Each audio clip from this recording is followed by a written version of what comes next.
So one of the coolest things that we saw in the studio over July was from the States, and that was the new logo from Pizza Hut. So actually it's their old logo, their famous logo with the red hat. But what they've done is really kind of simplified and brought it back to the very, the fewest parts it can be. It's a very famous logo and it works amazingly on small screens, so 2 colours, perfect. Now this is part of a wider trend that we really like, which is just about simplifying brands and brand guidelines for small screens. It's often overlooked. So we saw it over here with BT in the summer with their new logo, which was a little bit controversial, but we thought was great, and we're seeing it being applied now on TV and social and looking really, really cool.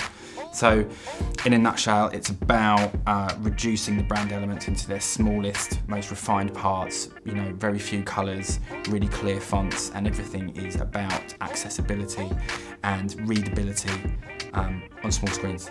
Now that's what we specialise in, so we've really liked these trends and we've enjoyed putting them sort of into practice across a load of clients. So this July we saw the arrival of The Athletic from the US. Now The Athletic already has 500,000 users over in the US and it's coming over to the UK to conquer the sports journalism arena.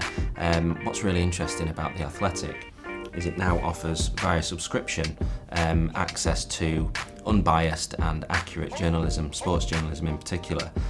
It's actually headhunted some of the best journalists across the UK. They're now writing solely for The Athletic across various aspects of the sporting sphere, local teams and things like that, so you get a really localised offering.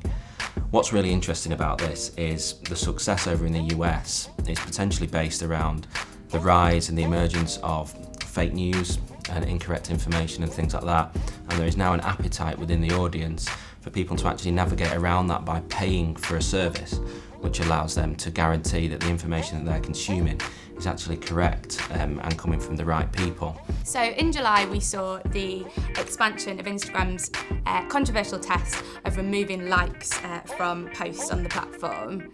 Now a lot of people are interested in how this will affect influencers. Influencer marketing on Instagram is a huge source of revenue for both brands and for the influencers themselves.